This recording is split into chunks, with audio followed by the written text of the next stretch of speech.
Mais de 3 décadas depois do início do conflito no Saara Ocidental, a questão continua em aberto. Quase esquecida, ela volta à ordem do dia com um relatório que dá conta de que a Frente Polisário terá torturado e morto muitos dos mauritanos que nos anos 70 e 80 aderiram à causa de um Saara Ocidental independente. Mohamed El-Karchi é mauritano, garante ter sido torturado pela Frente Polisário.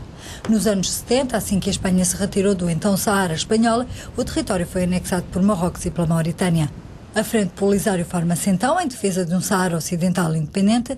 A guerra avança em 3 frentes, Polisário, Marrocos e Mauritânia. O cessar-fogo de 91 não teve aplicação prática e o conflito continua. Foi no dia 31 de março de 1983 que deixei de ver o sol.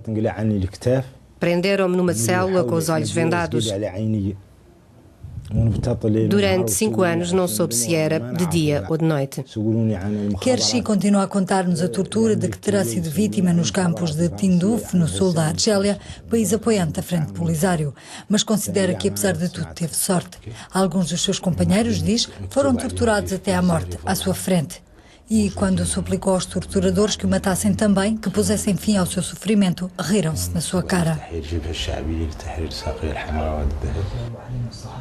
Karchi aderiu à Frente Polisário em 79 e não percebe porque foi tratado como um traidor, acusado de trabalhar para a CIA e contra o movimento. Apesar das lembranças dolorosas, os factos são difíceis de provar.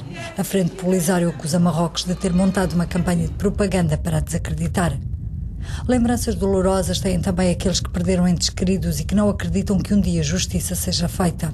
É o caso de Ould Moha El Hassan, cujo irmão, que se tinha juntado à Frente Polisário, esteve preso pelo movimento durante 7 anos. Infelizmente foi detido, foi torturado, sofreu todo o tipo de maus tratos.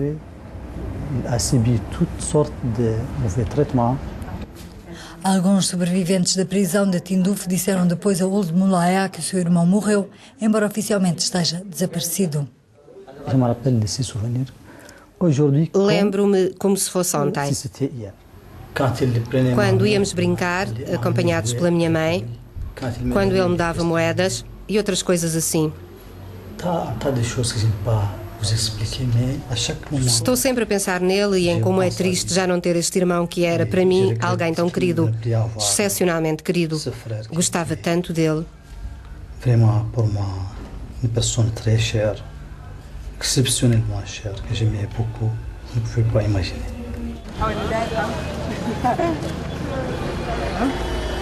Ould Moulaya é professor, mas como não tem colocação, trabalha com o pai na mercearia familiar em Nouakchott, capital da Mauritânia.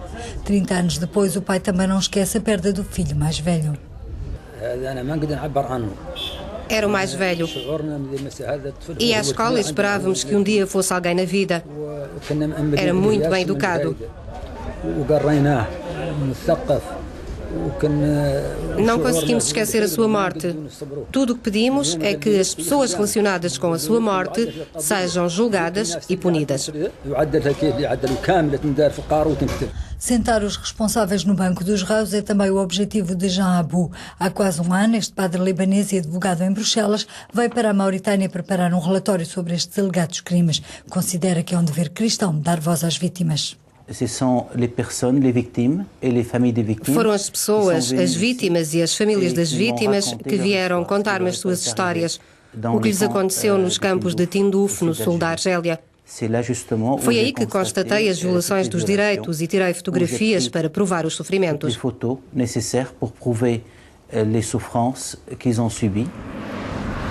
É certo que Jean Abou não foi ao terreno verificar a veracidade dos testemunhos. Isso é tarefa para o Comitê de Investigação das Nações Unidas, considera. O seu relatório, para já, visa alertar a opinião pública para os alegados crimes. O documento foi apresentado à imprensa africana em Nouakchott e foi uma pedrada no charco. O relatório foi um choque. As pessoas não estavam à espera. Aqui esta história é tabu. Algo de que nunca se fala. Mas agora que já falaram, as vítimas e as suas famílias sentem-se mais aliviadas. As suas histórias contam-nas também a Delphine Bourgeois, presidente da Medero-Cab, uma ONG sediada em Bruxelas que busca a paz e a justiça na região. Penso que há um crescendo neste tipo de atos bárbaros. Começam pelos desaparecimentos e pelos raptos e vão até sofrimentos físicos e psicológicos e mesmo até, é preciso dizê-lo, até ao canibalismo. Delphine Bourgeois visitou várias famílias com Jean Abou para saber mais sobre os alegados crimes cometidos pela Frente Polisário. A questão é sensível e complexa. Estima-se que 4.000 mauritanos se terão juntado à Frente Polisário e que mais de 700 tenham sido detidos e torturados ou mortos. Supostamente, estes mauritanos eram vistos como espiões pelo movimento que usaria a tortura como método para que confessassem. Isto porque até 79 a Mauritânia estava em guerra contra a Frente Polisário. E mesmo após assinarem o acordo de paz, o movimento continua a não ter confiança nos mauritanos.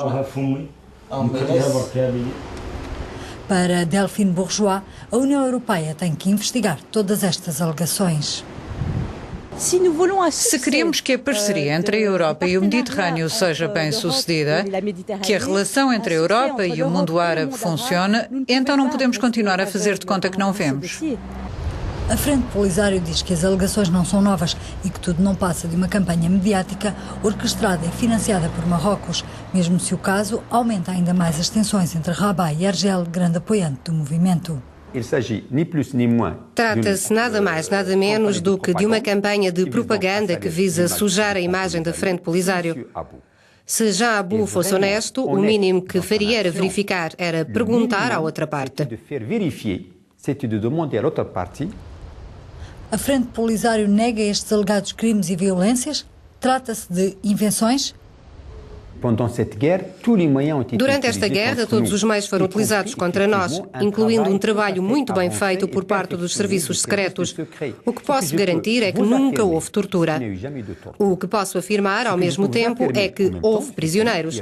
Houve alguns exageros, mas falar de tortura sistemática, isso nunca existiu. Isso não existe no nosso sistema, graças a Deus. Há poucas semanas, Ahmed Eurocab apresentou o relatório de Jean Abou à imprensa internacional em Bruxelas. O relatório que deve também ser submetido às Nações Unidas.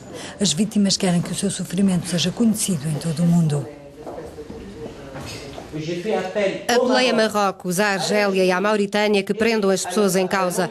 Falamos do direito, mas não falamos dos direitos das vítimas. Eu quero que o direito se aplique a estas vítimas. Habituado ao silêncio, Mohamed El-Kershi pode agora dizer ao mundo que o Saara Ocidental é um conflito que continua por resolver.